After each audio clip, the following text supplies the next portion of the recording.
நம்ம இன்றைக்கி ஹெச்எம்எஃப்எஸ் பற்றி பார்க்கலாம். இனிமேல் ஹெச்எம்எஃப்எஸ் பற்றி நம்ம நாலேஜ் எடுக்கிறது இம்பார்ட்டண்ட்டுங்க. ஏன்னா இனிமேல் ஹெச்எம்எஃப்எஸ் யூஸ் பண்ணி தான் டியர் எக்ஸ்டென்ஷன் பண்ணியிருக்கணும் அப்படின்னு சொல்லியிருக்காங்க. ஸோ நம்ம ஹெச்எம்எஃப்எஸ் பற்றி நாலேஜ் எடுக்கிறது மஸ்ட். இப்போ ஹெச்எம்எஃப்எஸ்னால் என்னென்னு பார்ப்போம். ஹெச்எம்எஃப்எஸ் அப்படிங்கிறது ரேப்பிட் ஃபோர்ஸ் காயின் அப்படிங்கிறாங்க. நாம் நம்மக்கிட்ட இருக்கிற ஃபோர்ஸ் காயினை ஹோல்டு பண்ணி வைக்கிறது தான் ஹோல்டு எம்எஃப்எஸ் அப்படின்னு, அந்த ஹெச்எம்எஃப்எஸ் அப்படின்னு சொல்கிறாங்க. சரி, இந்த ஹெச்எம்எஃப்எஸ்னால் என்ன, எதுக்கு நம்ம பண்ணணும் அப்படின்னு கேட்டோம் அப்படின்னா, இனிமேல் நம்ம டியர் எக்ஸ்டென்ஷனுக்கு ஹெச்எம்எஃப்எஸ் யூஸ் பண்ணி தான் பண்ண போகிறோம். அது போக இன்னும் ஃப்யூச்சரில் வரப்போகிற சில ப்ராஜெக்ட்ஸ்க்கும் இந்த ஹெச்எம்எஃப்எஸ் யூஸ் ஆகும்னு சொல்லியிருக்காங்க.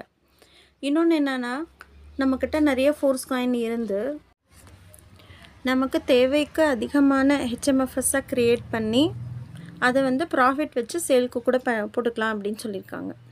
சரிங்களா? அப்போ மெயினான 3 விஷயம் என்னென்னா, நம்ம இனி டியர் எக்ஸ்டென்ஷனுக்கு யூஸ் பண்ண போகிறோம். இனி ஃப்யூச்சரில் சில ப்ராஜெக்ட்ஸ்க்கு யூஸ் ஆக போகுது. இன்னொன்று நம்ம ஹெச்எம்எஃப்எஸ் அதிகமாக க்ரியேட் பண்ணியிருந்தால் அது சேலுக்கு கூட போட்டுக்கலாம். இன்னொன்று 3வது முக்கியமான விஷயம், ஹெச்எம்எஃப்எஸில் ஃபோர்ஸ் காயின் ஹோல்ட் ஆகும்போது ஃபுல்லாக சேலுக்கு டம்ப் ஆகாது. ஏன்னா நிறைய பேர் தங்கிட்ட இருக்கிற ஃபோர்ஸ் காயின் பொறுத்து 3 ஃபோர்ஸ் காயினோ 2 ஃபோர்ஸ் காயினோ 10 50 500 அந்த மாதிரி தங்கிட்ட இருக்கிற ஃபோர்ஸ் காயின் பொறுத்து, தங்கிட்ட இருக்கிற டியர் பொறுத்து அவங்க ஹோல்டு பண்ணி வைப்பாங்க. அப்போது ஃபுல்லாக டம்ப் ஆகாது. ஃபோர்ஸ் காயினோட ரேட்டும் ரொம்ப கம்மியாகாமல் கரெக்டாக இருக்கும். இன்னொரு முக்கியமான விஷயம் என்ன அப்படின்னா, உங்கள் ஹெச்எம்எஃப்எஸ் லான்ச் பண்ணி 30 நாளுக்கு அப்புறம் ஹெச்எம்எஃப்எஸ் யூஸ் பண்ணி மட்டும்தான் டியர் எக்ஸ்டென்ஷன் பண்ண முடியும் அப்படின்னு சொல்லியிருக்காங்க. இன்றைக்கி டேட் ஆகஸ்ட் 4. இன்றைக்கி நீங்கள் போய் பார்த்தீங்க அப்படின்னா, நீங்கள் யூனிட்வர்ஸில் எக்ஸ்டென்ஷனில் நீங்கள் போய் பார்த்தீங்கன்னா இனி 4 days தான் காமிக்குது. அப்போ இதுக்கு என்ன அர்த்தம் அப்படின்னா, இனி 4 days வரைக்கும் தான் நம்ம எம்எஃப்எஸ் ஃபோர்ஸ் காயின் வச்சு எக்ஸ்டென்ஷன் பண்ண முடியும். அதுக்கப்புறம் அந்த 4 daysக்கு அப்புறம் நம்ம டியர் 1லேருந்து டியர் 9 வரைக்கும் ஹெச்எம்எஃப்எஸ் யூஸ் பண்ணி மட்டும்தாங்க நம்ம டியர் எக்ஸ்டென்ஷன் பண்ண முடியும். ஹெச்எம்எஃப்எஸ் எப்படி ஒர்க் ஆகும் அப்படின்னா அவங்க என்ன சொல்கிறாங்க அப்படின்னா, ஹெச்எம்எஃப்எஸ் 1, அதாவது நீங்கள் டியர் 1 எக்ஸ்டென்ஷன் பண்ணுறதுக்கு ஹெச்எம்எஃப்எஸ் 1 க்ரியேட் பண்ணணும். அந்த ஹெச்எம்எஃப்எஸ் 1க்கு நீங்கள் 21 days ஃபோர்ஸ் காயின் ஹோல்டு பண்ணி வைக்கணும்.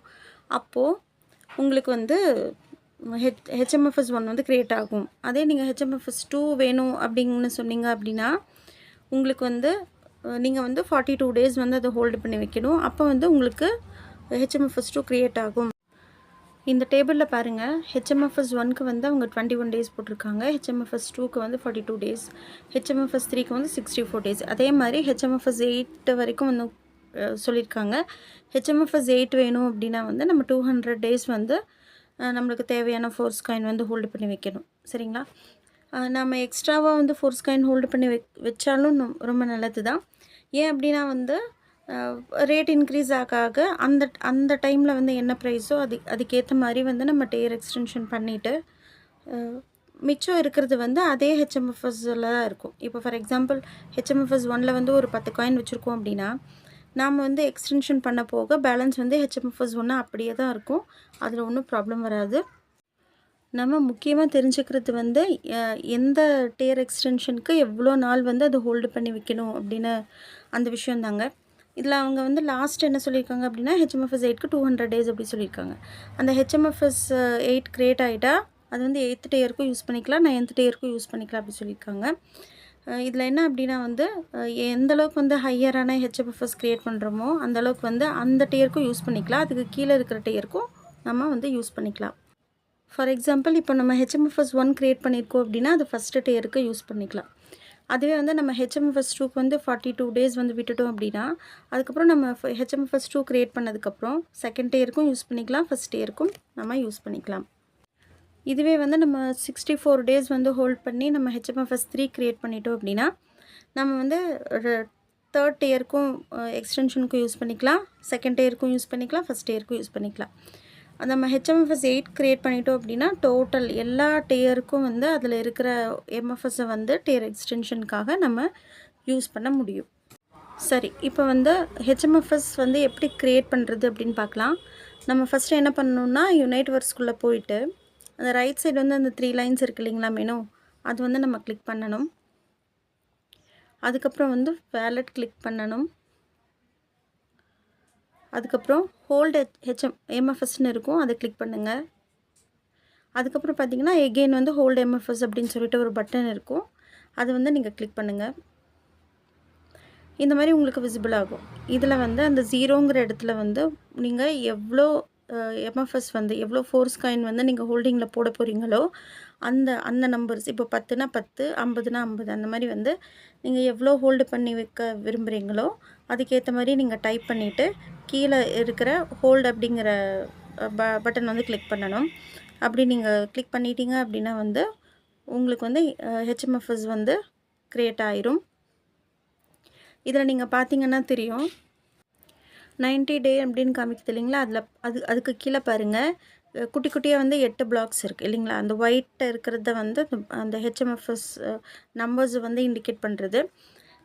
ஒவ்வொரு ஹெச்எம்எஃப்எஸ் 1 வந்து க்ரியேட் ஆயிடுச்சுன்னா அந்த ஃபஸ்ட் பிளாக் வந்து எல்லோவாக மாறிடும். ஹெச்எம்எஃப்எஸ் 2 க்ரியேட் ஆகிடுச்சு அப்படின்னா 2 பிளாக் எல்லோவாக மாறிடும். ஸோ இதை வச்சு நம்ம கண்டுபிடிச்சிக்கலாம் எவ்வளோ ஹெச்எம்எஃப்எஸ் வந்து க்ரியேட் ஆகிருக்கு அப்படின்னு சொல்லிட்டு.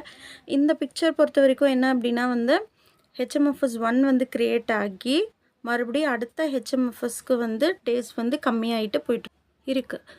இதில் பார்த்திங்க அப்படின்னா வந்து அதில் வந்து ஹெச்எம்எஃப்எஸ் 1 க்ரியேட் ஆகி அது காமிக்குது பாருங்கள், கெட் ஹெச்எம்எஃப்எஸ் 1 அப்படின்னு காமிக்குது. அது கெட் ஹெச்எம்எஃப்எஸ் 1 கொடுத்துட்டாரு அப்படின்னா அது வெளியில் வந்து ஷோ ஆகும். பட் அவர் கொடுக்காததுனால வந்து அது அடுத்த ஹெச்எம்எஃப்எஸ் 2க்கு க்ரியேட் ஆகிறதுக்கு ஒவ்வொரு நாளாக வந்து டேஸ் கம்மியாகி ஹெச்எம்எஃப்எஸ் 2க்கு அது ரெடி ஆகிட்டுருக்கு. இதில் வந்து செகண்ட் டைம் வந்து அந்த 21 டேஸ் வந்து கவுண்ட் டவுன் போயிட்டுருக்கு சரிங்களா. மறுபடியும் வந்து எகெயின் 2 டேஸ் கம்மியாயிருக்கு. அப்போது 21 டேஸ் வந்து எகெயின் கம்மியாயிருச்சு அப்படின்னா வந்து அது கெட் ஹெச்எம்எஃப்எஸ் 2ன்னு காமிச்சு மறுபடியும் ஒவ்வொரு நாளாக கம்மியாகும். அப்போ வந்து கம்மியாகி மறுபடியும் ஒரு 22 டேஸ் ஆயிடுச்சு அப்படின்னா அது ஹெச்எம்எஃப்எஸ் 3யாக க்ரியேட் ஆயிரும். இந்த இமேஜில் பாருங்கள், அவர் வந்து கெட் ஹெச்எம்எஃப்எஸ் வந்து கொடுத்துட்டாரு சரிங்களா. கெட் ஹெச்எம்எஃப்எஸ் 1 கொடுத்ததுனால ஹெச்எம்எஃப்எஸ் 1ல் வந்து அந்த 3.6 எம்எஃப்எஸ் வந்து வந்துடுச்சு.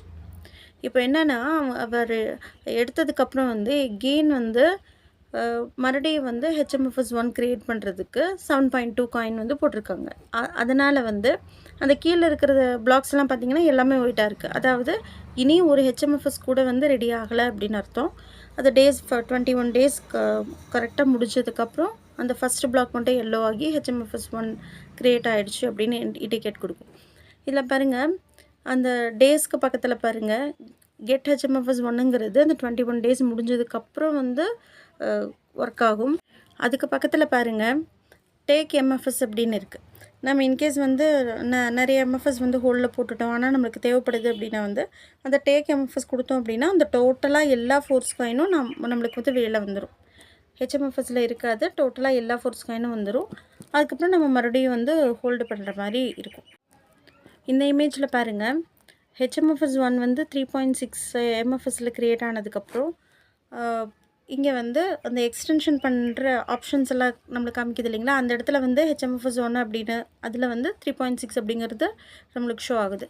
இதில் வந்து நம்மளுக்கு எக்ஸ்டென்ஷனுக்கு தேவையான காயினை வந்து நம்ம யூஸ் பண்ணி எக்ஸ்ட்ரா டைம் கொடுத்து எக்ஸ்டென்ஷன் பண்ணிக்கலாம். பேலன்ஸ் இருக்கிறது அந்த ஹெச்எம்எஃப்எஸ் 1க்குள்ளேயே தான் இருக்கும். இதே மாதிரி தான் ஹெச்எம்எஃப்எஸ் 2, 3 எல்லாமே வந்து எவ்வளோ டேஸ் நம்ம விடுறோமோ அதுக்கேற்ற மாதிரி வந்து அந்த ஹெச்எம்எஃப்எஸ் க்ரியேட் ஆகும். அதில் வந்து எம்எஃப்எஸ் இருக்கும். கண்டிப்பாக வந்து ஹெச்எம்எஃப்எஸ் பற்றி தெரிஞ்சு அதுக்கேற்ற மாதிரி எக்ஸ்டென்ஷன் பண்ணாதாங்க நம்ம டியர் வந்து ஆக்டிவில் இருக்கும்.